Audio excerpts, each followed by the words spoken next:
di hari pertama tahun ini untuk teduh di depan Tuhan, lepas dari segala macam kebisingan dunia, untuk mendengar suara-Mu dan merenungkan firman-Mu. Berfirmanlah kepada kami yang di sini dan juga untuk anak-anak kami di dalam kelas bersama dengan para pengajar mereka. Terima kasih Tuhan, dalam nama-Mu kami sudah berdoa. Amin.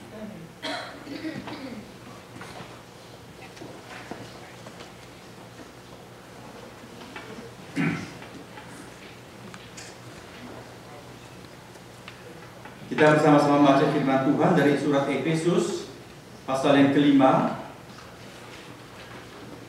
Efesus pasal yang kelima ayat 15 sampai dengan ayat yang ke-17.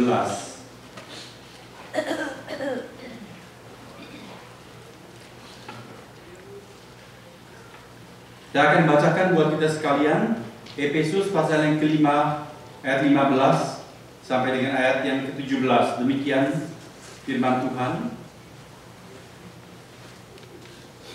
Karena itu, perhatikanlah dengan saksama bagaimana kamu hidup. Janganlah seperti orang bebal, tetapi seperti orang arif. Dan pergunakanlah waktu yang ada, karena hari-hari ini adalah jahat. Sebab itu janganlah kamu bodoh, tetapi usahakanlah supaya kamu mengerti kehendak Tuhan. Demikian firman Tuhan. Selamat tahun baru saudara-saudara. Selamat tahun baru. Tahun baru, lalu titik-titik kita isi apa? Tahun baru 2012. Baju baru. Tahun baru 2012 kata Tante Dina. Tahun baru apalagi? Semuanya baru. Semuanya baru. Apanya yang baru? Semir rambutnya baru. Apanya yang baru? Tahun baru. Saya pikir kita semua setuju. Tahun baru tambah usia. Betul? Manusia itu memang paradoks. Waktu anak-anak dia kepingin cepat besar. Oke. Kalau dia masih anak-anak di bawah 10 tahun, dia tunggu-tunggu kapan aku jadi teenagers, kapan aku umur 13, kapan aku umur 17. Tapi kalau sudah umur 71, kita semua kepingin jadi 17 lagi. Ya, kepingin awet muda. Tapi tidak bisa, saudara-saudara. Tambah usia, jelas tambah tua. Bukan? Jadi tahun 2012 ini kita tambah tua setahun. Kita itu termasuk saya. Nah, apa pepatah kita? Tua-tua. Tua-tua apa? Kalau udah bilang tua-tua keladi. Makin tua makin menjadi apanya yang makin menjadi. Saya usulkan kita punya slogan tua-tua kelapa. Makin tua, makin berguna. Ya, pohon kelapa itu adalah pohon yang sungguh-sungguh serbaguna dan panjang usianya. Dan makin tua, dia tetap memberikan manfaat, memberi banyak buah. Selain buahnya, apalagi daunnya bikin ketupat, lidinya bikin sabun lidi. Ya, dia punya batang. Dulu orang cuma bikin buat jembatan, tapi sekarang bikin buat mebel yang diekspor. Bagus dari kayu kelapa, kayu yang kuat sekali. Marilah kita menjadi seperti pohon kelapa, tua-tua kelapa, makin tua makin berguna. Bagaimanakah supaya kita makin tua makin berguna? Bukan makin tua makin banyak, bahkan makin bikin banyak perkara.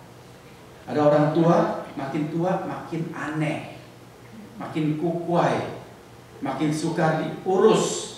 Ya, Tuhan Yesus pernah berkata kepada Petrus, pada waktu engkau muda, engkau pergi kemana engkau suka. Tapi pada waktu engkau sudah tua, Engkau akan mengulurkan tanganmu, orang lain mengikatkan pinggangmu, gak bisa lagi ikat pinggang pun sudah gak bisa.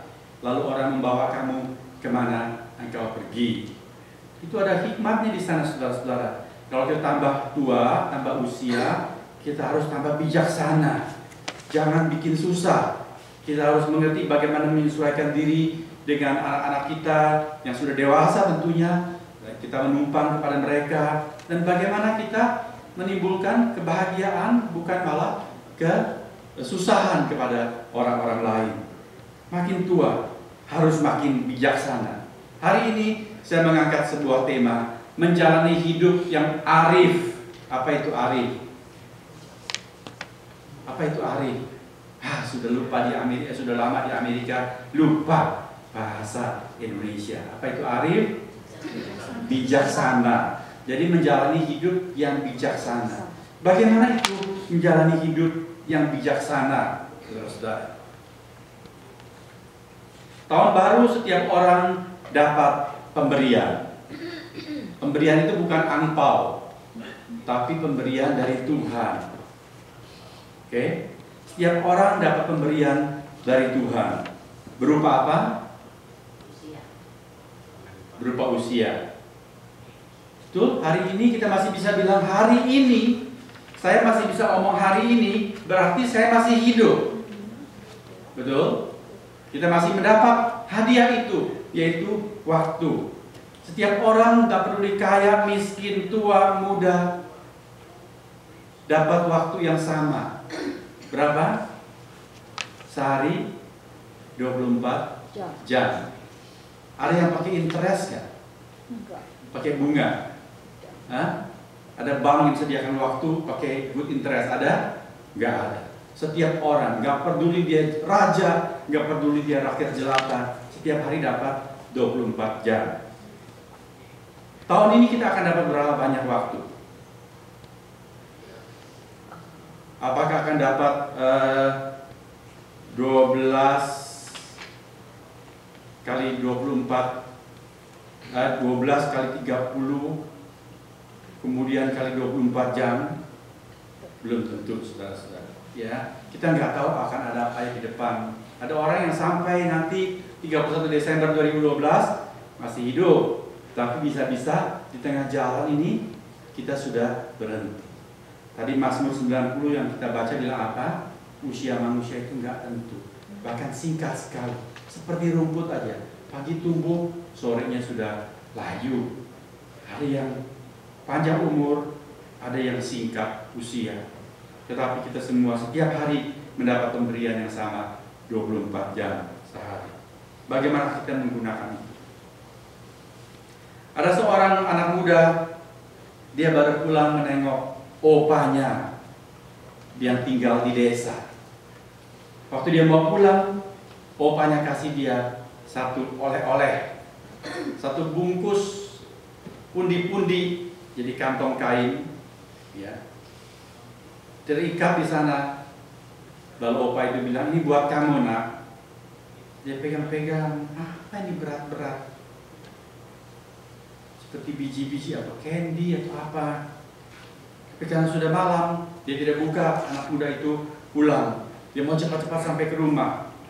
Pulang dari desa itu menuju ke rumahnya, itu melewati satu sungai kecil sepanjang jalan setapak itu. Lalu anak muda itu untuk membunuh waktu, dia buka kantong itu, dia rogoh-rogoh, tidak ada lampu jalan, gelap, dia tidak tahu apa, dia pegang-pegang, kok keras, sepertinya kerikil. Opa ini memang sudah pikun, ngapain kasih kerikil? Ya. Jadi dia lalu sambil iseng, dia lempar satu butir kerikil dalam sungai kecil itu, plung. Suaranya merdu sekali, plung. Diambil yang kedua, dia lempar lagi, pling. Lempar lagi, plung. Ya, kemudian makin cepat, pling, plung, plang, pling, plung, plang, plung, sepanjang jalan itu sampai tidak terasa karena dia menikmati musik dari batu-batu yang jatuh ke sungai itu, dia sudah sampai ke rumahnya. Kantong sudah enteng sekarang, sudah hampir habis isinya. Dia masuk ke rumah, nyalakan lampu, lalu dia tuang ke meja. Dia kaget, saudara. Ternyata isi kantong itu apa? Berkilauan. permata. Ya. Saudara boleh namakan apa saja di situ. Ada banyak macam butir-butir batu yang berharga. Waduh, kalau begitu, tadi dia sudah buang begitu banyak. Apa bisa dipungut lagi? Apa dia mau menyelam sepanjang jalan di sungai itu dan cari batu-batu tersebut? Wah, rasanya sebuah mission impossible. Saudara-saudara, itu barangkali sebuah dongeng saja. Tetapi tidak mustahil dia menjadi pengalaman saya dan saudara. Tuhan memberikan kepada kita satu kantong permata yang tidak terbayar oleh uang bahkan. Orang kaya pun gak bisa beli waktu, betul? Bisa nggak ada orang yang sudah masuk ICU, terus dia bilang sama Tuhan, Tuhan tambahkan lagi saya beberapa minggu, mau minta berapa Tuhan? Bisa? No. Kalau malaikat maut sudah datang dan ketuk pintu, kalau orang lagi hutang ketuk pintu, kita bisa bilang kepada anak cucu, kasih tahu, papi lagi pergi. Kalau anak itu keluar, papi bilang, ya papi lagi pergi. Tapi kalau malaikat mau datang ke pintu, kita nggak bisa bilang tunggu dulu, tidak bisa. Tidak bisa beli waktu, siapapun tidak bisa, saudara-saudara. Tetapi kita sering kali tidak bijaksana. Kita buang-buang permata itu. Hidup seperti tidak tahu untuk apa. Begitu lewat, waktu begitu cepat. Tahu-tahu sudah tutup tahun lagi. Apa saja yang kita isi dalam tahun-tahun kita itu? Orang yang bijaksana mengatakan hidup yang bermakna itu tidak tergantung berapa panjang atau berapa pendek, tetapi apa yang diisi ke dalam tahun-tahun yang entah panjang atau pendek, itu yang penting. Supaya kita hidup bijaksana, Rasul Paulus menuliskan firman Tuhan seperti ini. Karena itu, perhatikanlah dengan saksama. Apa itu dengan saksama? Dengan teliti, dengan hati-hati, dengan penuh pertimbangan. Perhatikanlah dengan penuh pertimbangan bagaimana kamu hidup. Janganlah seperti orang bebal, tetapi seperti orang arif, seperti orang yang bijaksana. Di dalam terjemahan Amplified Bible, memperhatikan hidup dengan saksama itu dikatakan adalah hiduplah dengan hati-hati, melangkahlah dengan waspada, secara bertujuan, purposefully, mempunyai tujuan yang jelas, dan worthily, mempunyai tujuan yang bernilai, dan accurately, mempunyai tujuan yang pasti, yang benar, yang tepat, bukan yang sembarang. Saudara-saudara, apakah tujuan hidup kita? Itu menentukan apakah kita mengisi hidup kita dengan bijaksana atau tidak. Kita hidup untuk apa? Bangun pagi yang kita pikir apa, saudara-saudara? Hari ini makan apa? Apakah kita hidup untuk makan? Ada orang lain yang bukan bertanya, hari ini makan apa? Dia bertanya, hari ini apa makan? Ada orang-orang yang susah sedemikian rupa sampai tidak punya makanan. Hidup tidak untuk makan, hidup tidak untuk bersenang-senang. Saudara-saudara, untuk apakah kita hidup? Kita bekerja, untuk apakah kita bekerja? Kita harus mempunyai tujuan yang jelas dan tujuan yang bernilai. Tujuan yang bernilai bukan cuma untuk sementara di dunia ini, tapi sampai ke dalam kekekalan. Saya yakin kita semua mempunyai tujuan. Kita mempunyai cita-cita. Ada yang sudah tercapai cita-citanya, dia mengembangkan lagi. Ada yang masih di angan-angan, tetapi kita mempunyai tujuan. Di dalam banyak hal, orang-orang umumnya mempunyai tujuan cuma buat diri sendiri saja. Buat diri sendiri, buat keluarga, buat cita-citanya. Apakah itu sudah tujuan yang paling bernilai, saudara-saudara? Tuhan mau kita mempunyai tujuan hidup yang lebih bermutu. Hari Natal yang lalu, minggu lalu, kita diajar satu kebenaran bahwa hidup tidak hanya untuk diri sendiri, Bahkan ketika seorang mempunyai minat rohani, menjadi orang rohani pun tidak untuk diri sendiri toh. Memang yang pertama, kita mempedulikan kerohanian kita supaya kita memiliki hubungan pribadi dengan Tuhan. Dan waktu kita memiliki hubungan pribadi dengan Tuhan itu, Tuhan mengangkat kita sebagai anaknya dan kita mendapat keselamatan dari Dia. Tapi kita hidup tidak hanya untuk diri sendiri. Pak Tua di dalam cerita Natal yang didramakan oleh anak-anak, dia senang sekali waktu Tuhan bilang Tuhan mau mampir ke rumahnya. Tetapi ternyata Tuhan datang melalui berbagai wujud. Bukan berarti orang miskin itu adalah Tuhan, orang yang gelandangan itu adalah Tuhan, tetapi sikap kita kepada orang-orang kecil, orang-orang miskin itu menunjukkan aslinya diri kita. Itu yang Tuhan mau periksa. Kalau kepada orang-orang kaya, kepada orang-orang berpangkat, wah, biasanya kita itu penuh hormat, bukan penuh sungkan. Tapi kepada orang-orang sederhana, kepada orang-orang tidak berpendidikan, kepada orang tidak punya pekerjaan, orang-orang miskin, seringkali orang memandang cuma dengan sebelah mata. Tetapi orang yang rohani, dia justru peduli kepada orang-orang seperti itu. Karena Tuhan suka kita mempunyai cita kasih. Hidup yang bertujuan adalah hidup yang ingin berbagi, tidak untuk diri sendiri. Oh, apa kita punya tujuan hidup seperti itu? Aku ingin berbagi. Berbagi kemana? Kepada siapa? Kepada yang di seberang jauh di sana. Kita mau jadi missionary, mengabarkan Injil ke benua yang masih terbelakang. Ada seorang, dia ingin menjadi missionary. Dia mempersembahkan dirinya kepada Tuhan. Dia cinta kepada jiwa-jiwa yang terhilang.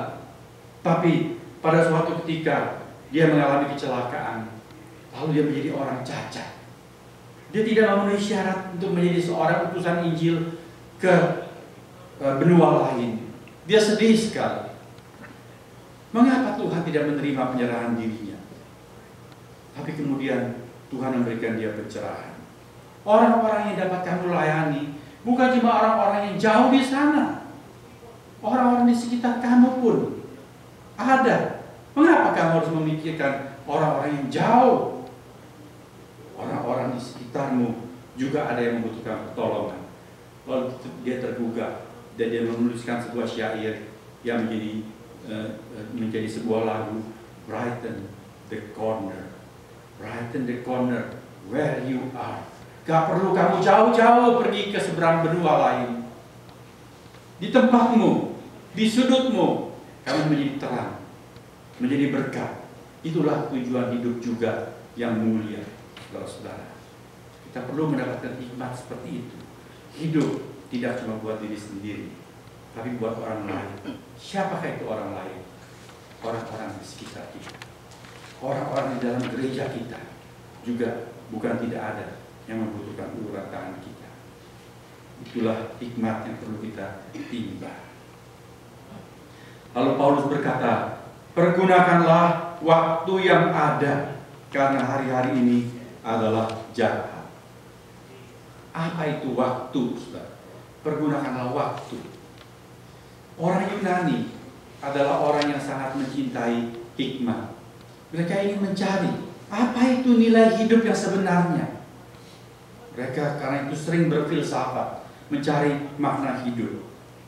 Nah, karena mereka begitu teliti memperhatikan nilai hidup, maka mereka mempunyai kata-kata yang sangat teliti untuk hal-hal yang penting, termasuk waktu. Mereka mempunyai beberapa kata untuk waktu. Kalau kita di Indonesia, untuk orang Indonesia, waktu ya cuma satu kata aja, waktu. Tapi untuk orang Yunani, paling sedikit ada 3 kata untuk waktu. Yang pertama itu hora. Hora yang diterjemahkan dengan hour. Hora itu waktu yang bersifat nominal, sesuatu yang bisa dihitung. Bisa dihitung dengan hitungan detik, 60 detik menjadi 1 menit, lalu 60 menit menjadi 1 jam. Hora itu jam. Waktu yang berdasarkan putaran jumlah tertentu itu. Kita semua mempunyai waktu itu, bukan? Lalu jenis yang kedua adalah Kronos. Kronos, kita mengerti istilah kronologi, itu waktu di dalam aspek urutan. Tahun 2010, 2011, 2012 itu kronos, berurutan, lewat secara bergiliran. Kemudian kalau jangka waktu yang panjang menjadi silsilah, itu kronos. Tetapi ada satu kata yang penting yang dipakai dalam ayat 16 Efesus 5 ini, yaitu kairos. Kairos itu waktu yang istimewa. Kairos adalah kesempatan. Kairos adalah waktu istimewa pemberian Tuhan yang gak selalu ada. Seperti hari ini 1 Januari, jam dinding di sana tahun 2012 pukul 6:03. Saudara-saudara, pukul 6:03 tanggal 1 Januari 2012 itu adalah kairos untuk kita, umatnya yang terhisap di Graceful Community. Sebab di jam-jam ini Tuhan memberikan berkat istimewa yang hanya diberikannya di dalam ruangan ini. Betul? Kalau saudara pada jam ini ada di Macy's sedang tutup, percuma ke sana. Kalau saudara ada di restoran, barangkali ada restoran yang buka, tapi tidak ada pemberitaan firman Tuhan. Kalau saudara nyalakan TV, cari siaran rohani, barangkali ada, saya tidak tahu di jam ini. Tetapi saya yakin kemungkinan besar 99,99% firman Tuhan yang direnungkan bukan Efesus 5 ayat 15-17. Betul? Berani taruhan saudara-saudara? Itu kairos. Untuk di sini ada pemberitaan yang khusus. Tuhan memberikan berkat khusus. Kalau kita tidak mengambil waktu itu, kita kehilangan. Minggu depan ada pengkhotbah lain membawakan tema yang lain, tidak akan ulang Efesus 5. Kalau sampai ada, itu sangat bersifat kebetulan sekali. Di dalam teori kemungkinan sangat kecil kemungkinan, bukan. Kairos itu penting sekali. Kita harus mempergunakan kesempatan yang ada. Ada satu rombongan turis. Mereka pergi bersafari. Lalu diajak oleh guide masuk dalam hutan, mendaki bukit, turun di lembah, naik lagi gunung lebih tinggi, sampai ke sebuah tempat yang asri sekali pemandangannya. Ada mata air di sana, ada air terjun, hijau royo-royo bagus sekali, ada danau kecil. Lalu di satu danau kecil dengan air yang tenang, banyak bebatuan di sana, seperti kerikil-kerikil. Lalu di situ ada satu papan tertulis. Papan itu kelihatan sudah tua sekali. Tulisan juga kelihatan orang yang tidak berpendidikan menulis, tetapi sangat masih jelas bisa terbaca. Tertulis begini: bebatuan, bebatuan, yang ambil akan menyesal, yang tidak ambil juga akan menyesal. Kalau saudara dalam rombongan turis itu baca tulisan itu, apa tadi? Bebatuan, batuan, yang ambil akan menyesal, tidak ambil juga akan menyesal. Saudara ambil atau tidak ambil? Hah? Ambil akan menyesal, tidak ambil juga menyesal. Pusing lah. Orang Jakarta bilang, emangnya gua pikirin. Sebagian turis juga mungkin dari Indonesia, dia bilang, emangnya gua pikirin. Dia tidak peduli, mungkin orang iseng yang menulis seperti itu. Dia tidak ambil batu-batu itu. Sebagian yang lain pikir-pikir, siapa yang menulis itu? Ambil menyesal, gak ambil juga akan menyesal. Mendingan gua ambil daripada nanti menyesal. Betul, dia ambil. Tapi kan dia ragu-ragu, umumnya ambil cuma sebutir, 2 butir. Pulang ke negeri mereka yang jauh masing-masing. Sampai di rumah, mereka lihat-lihat batu, apa ini? Kenapa dibilang ambil akan menyesal, nggak ambil akan menyesal? Ada yang curious, ada yang kepingin tahu, lalu mereka bawa ke ahli bebatuan. Waktu dibawa ke ahli bebatuan, diperiksa. Ahli itu tanya, kamu dapat batu ini dari mana? Loh, kenapa, Sir? Kamu dapat dari mana? Kamu beli berapa? Loh, kenapa memangnya? Kamu tanya kenapa terus. Ini batu yang sangat langka, batu luar biasa. Ini batu permata yang sangat bernilai sekali, luar jelek. Tapi kalau kamu buka dalamnya, waduh, Ratu Inggris pun mau beli batu seperti ini. Nah, ambil juga akan menyesal. Nggak ambil lebih menyesal. Yang ambil juga menyesal. Mengapa? Kenapa nggak ngambil banyak-banyak? Ya, saudara pasti bisa bilang, mari kita booking lagi, pergi ikut tur tersebut, pergi ke sana lagi. Saudara-saudara, ini cerita dari negeri antah dan antah. Artinya, tidak tahu ada di mana. Cuma orang berhayal-hayal, berpikir dengan hikmat mengenai penggunaan kesempatan. Seringkali tanpa sadar kita menghilangkan kesempatan-kesempatan yang penting. Kita membuang-buang kairos dari Tuhan.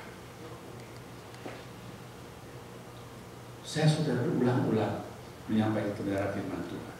Jangan buang-buang kairos dari Tuhan, saudara-saudara. Kebaktian adalah kairos dari Tuhan. Tapi sering kita menyisihkannya untuk perkara-perkara yang lain. Kita pikir, minggu depan kan masih ada kebaktian. Memang kebaktian masih ada minggu depan. Tapi saya atau saudara belum tentu bisa hadir dalam kebaktian minggu depan. Betul. Atau hari ini message yang kita tidak dengar kalau kita tidak hadir. Tidak mustahil pada suatu waktu kita membutuhkan hikmat tersebut, tapi kita tidak punya. Waktu beban persoalan datang, ada kebenaran firman yang diberitakan pada suatu waktu, kesempatan yang khusus yang kita tidak dengar, kita tidak punya bekal tersebut, kita tidak tahu bagaimana memecahkan persoalan kita, dan itu menjadi bencana buat kita karena kita membuang kairos tersebut. Bible study, persekutuan doa, begitu banyak kesempatan-kesempatan anugerah dari Tuhan. Seringkali orang-orang, termasuk orang Kristen, anggap remeh, lain kali masih bisa, padahal belum tentu bisa. Kita harus punya hikmat seperti ini supaya kita mengisi hidup kita dengan arif bijaksana. Yang ketiga, Paulus berkata itu, sebab itu janganlah kamu bodoh, tapi usahakanlah supaya kamu mengerti kehendak Tuhan. Untuk hidup arif bijaksana, memiliki tujuan yang bernilai dan benar, mempergunakan kesempatan-kesempatan anugerah dari Tuhan. Yang ketiga, mengerti kehendak Tuhan. Dengan mengerti kehendak Tuhan, kita mengerti apa itu tujuan hidup yang bernilai dan benar adanya. Mengerti kehendak Tuhan, kita tahu apa itu kesempatan-kesempatan, tidak boleh kita buang-buang. Malah kita harus cari dan kita pegang baik-baik kesempatan-kesempatan seperti ini.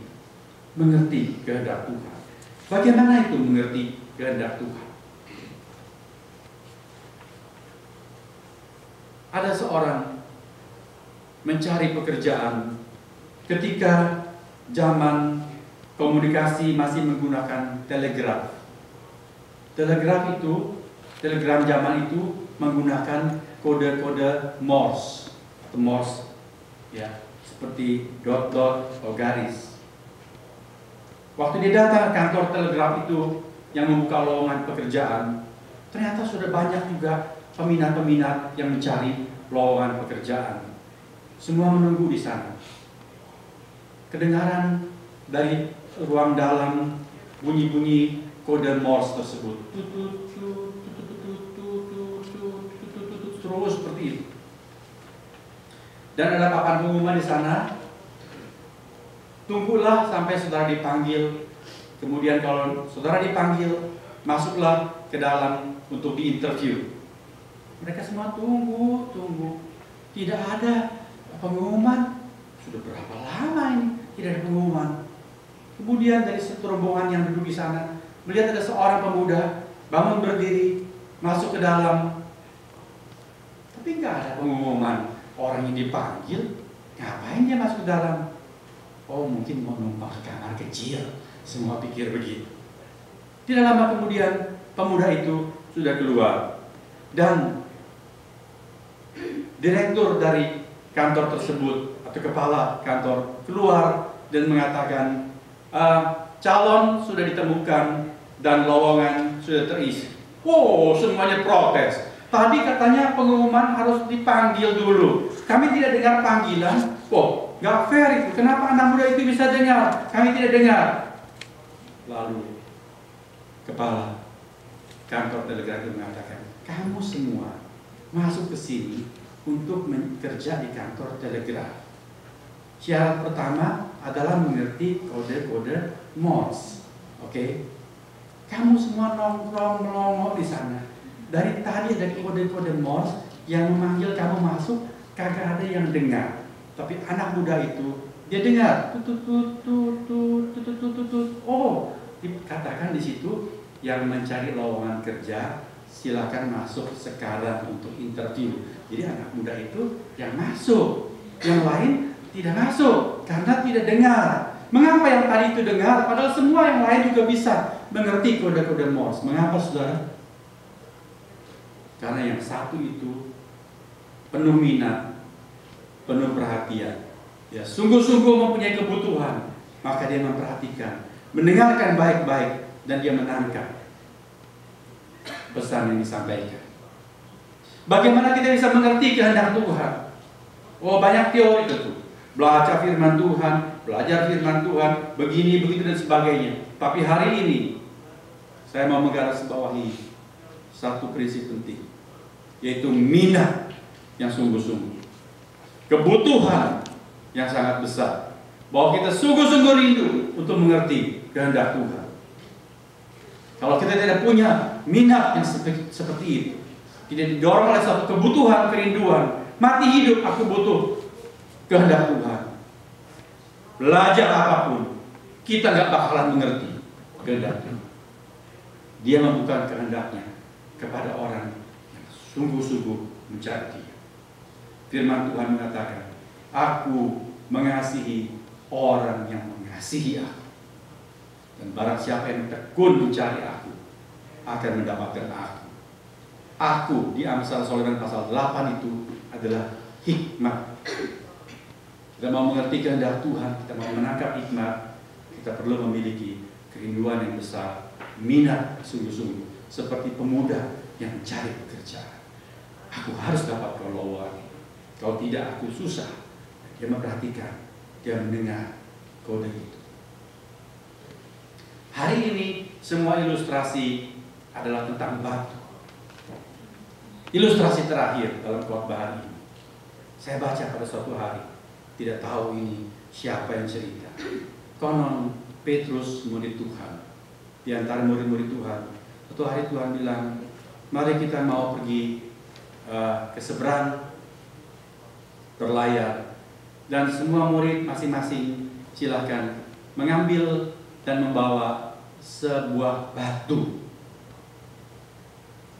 Petrus mikir, Tuhan Yesus bilang aneh-aneh, macam-macam. Mau berlayar, suruh bawa batu. Buat apa? Ya kan? Lalu kemudian Petrus yang pintar ini, yang banyak akal, ya demi memenuhi syarat, dia bawa satu batu kecil. Dia masuk ke dalam kantong. Ya, dia bawa batu yang sangat ringkas sekali, sangat kecil dan ringan. Pelayaran menyeberang jauh sekali, dan kemudian di tengah pelayaran itu sampai jam makan siang, wah, semua lapar keloncongan. Makan apa ini? Tuhan bilang, semua tadi kamu semua aku sudah suruh bawa batu, ya semua keluarkan batunya masing-masing. Semua keluarkan, Semua heran-heran, kita mau makan ini, makan siang. Kenapa disuruh keluarkan batu? Lalu Tuhan memberkati batu-batu itu menjadi roti. Jadi Petrus punya roti segede apa?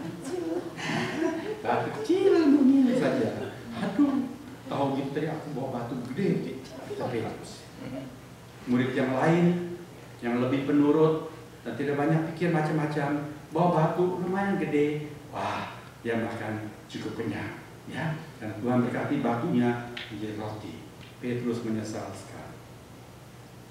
Lain kali Tuhan bilang, mari kita naik ke gunung. Petrus ingat pengalaman yang lalu.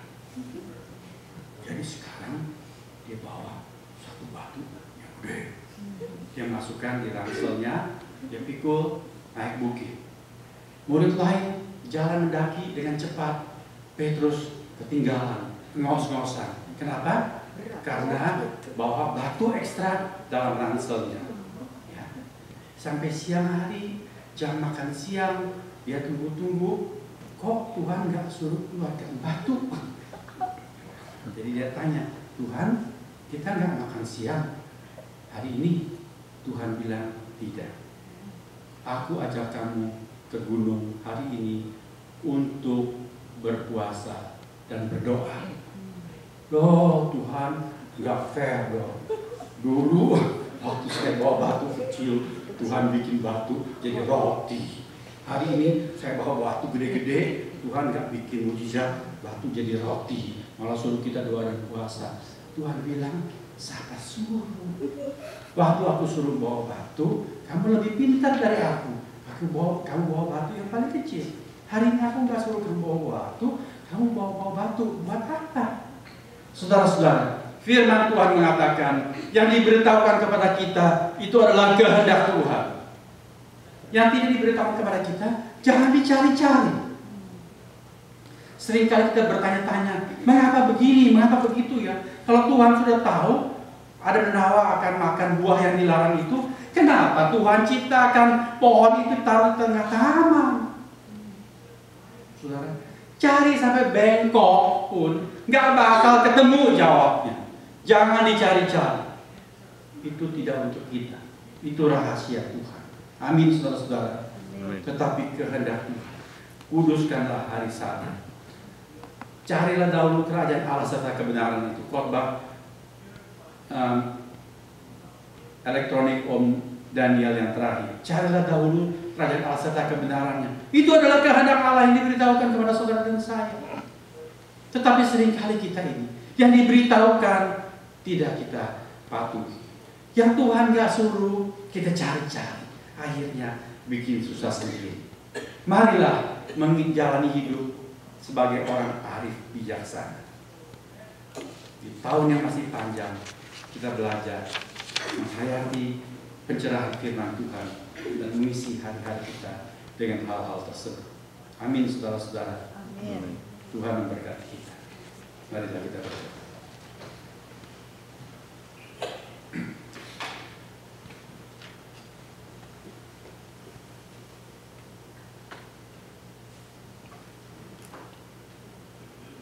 Ya Tuhan, kami hidup sudah sekian puluh tahun.